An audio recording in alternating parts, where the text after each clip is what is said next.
I was just watching. We have big news on Cuba, as you know, with the indictment of Castro. So a lot of people have suffered very big, very at levels that few people would understand. And I think the Cuban population of Miami and certainly beyond Miami, people that came there that were decimated, whose families were ruined, appreciate what the Attorney General just did today and was just doing now. He's just watching it. So we have Cuba on our mind.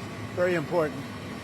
It's been a lot of problem for a lot of years, and this was I think it was a very big moment for people that, not only Cuban Americans, but people that came from Cuba that want to go back to Cuba, people that want to see their family in Cuba. I think this is a very big day, very important day. They supported me to the nth degree. They supported me at levels that nobody's ever seen before. And so I think it's a very important moment. Mr. President? What happened, Mr. President? Say it? What's coming next for Cuba?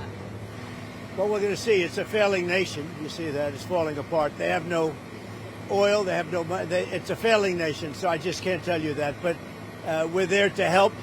We're there to help the families, the people.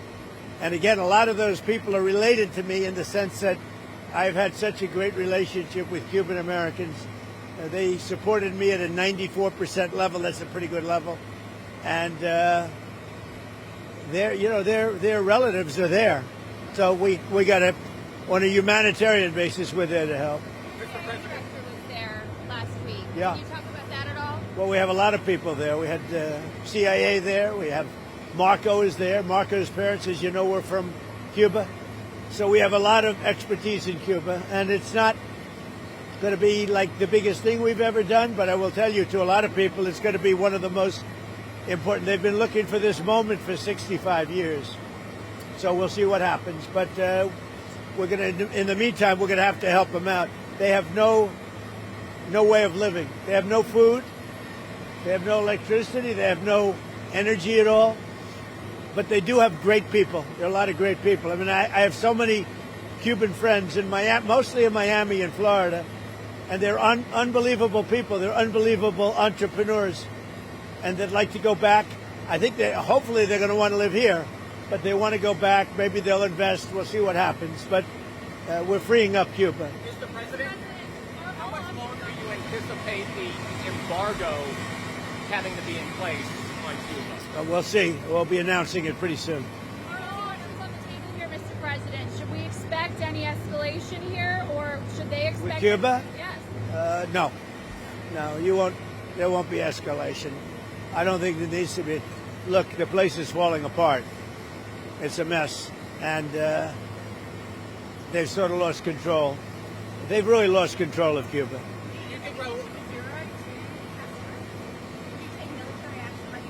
I don't want to say that. Mr. President, Gavin Newsom is on Capitol Hill today. He says that he doesn't think J.D. Vance has what it takes to come after you. What's your response to that? Who said that? Gavin Newsom.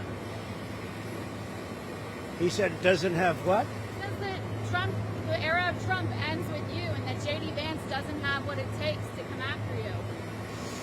Well, look, we've done a lot, and J.D.'s very talented. He's a smart guy. He'll do very well if it's J.D. We have a lot of very talented people. So I think hopefully we're going to leave something that's going to be real easy to run. We're doing a lot. We're doing a lot, and J.D.'s a very talented guy.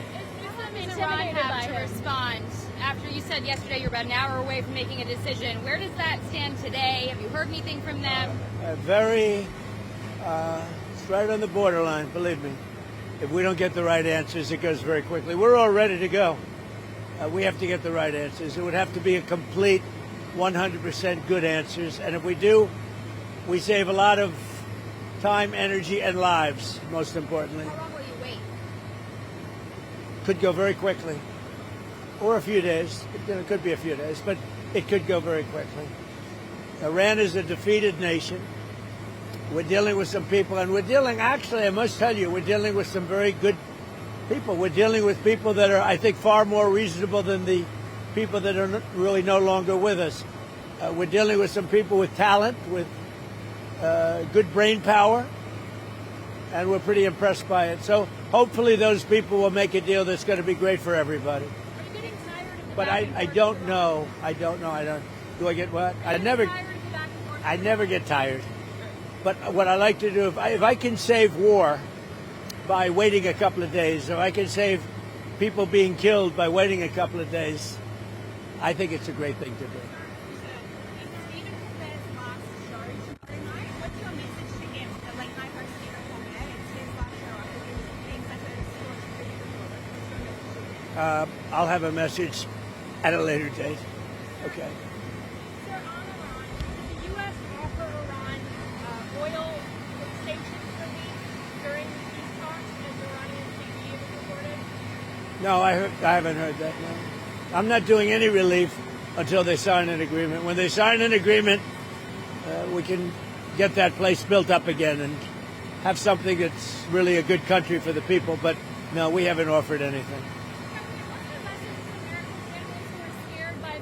The rise of AI, they're worried that their kids are not going to be able to have jobs someday because AI will I'll tell you, AI has been amazing because right now we have more jobs, more people working right now in the United States by far than we ever had before. And outside of the war, and I assumed the economy was going to go down, the stock market would go down 20-25%. It's actually up. The stock market is higher now than it was before I started the Iran situation. And on the Iran, I had no choice because they were going to have a nuclear weapon. We're not going to give them a nuclear weapon.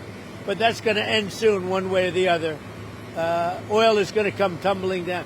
There's so much oil. We have 1,600 ships in the Strait that are loaded up with oil that are going to be coming out very soon.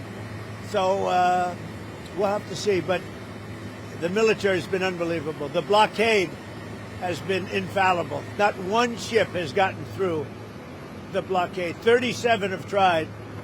They all wish they didn't. Can you tell us about your call with Erdogan? Yeah, I had a very good call with President Erdogan, and pretty standard. We have a very good relationship. Isn't it nice that I have relationships with some very tough people?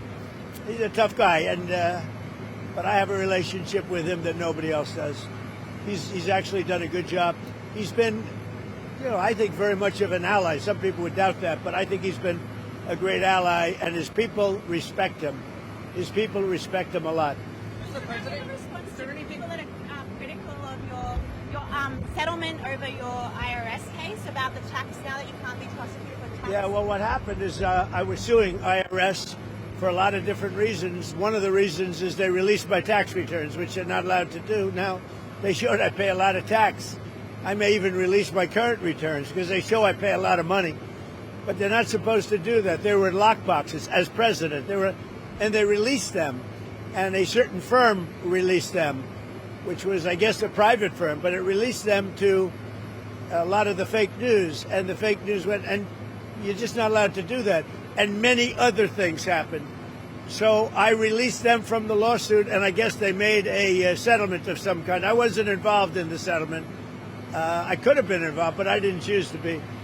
So they made a settlement. Also, the anti-weaponization of people. I mean, people were destroyed. They went to jail. Their families were ruined. They committed suicide. All the Biden administration and the Obama administration, both of them. I mean, the Obama administration started it. The Biden administration was horrible in terms of what they've done to people is incredible. And we're reimbursing those people for their legal fees and for their costs and for anybody involved. But they destroyed people. People committing I read the other day, a person committed suicide over it. They went, it was the most violent thing I've ever seen in politics, what they did. And yet if I say, let's look at this one or that one, they say weaponization. What they did in terms of weaponization will never be allowed to happen in this country again. So we think that we think that anybody involved in that process should partake. And you're talking about peanuts compared to the value. It destroyed the lives of many, many people. Thank you very much, everybody.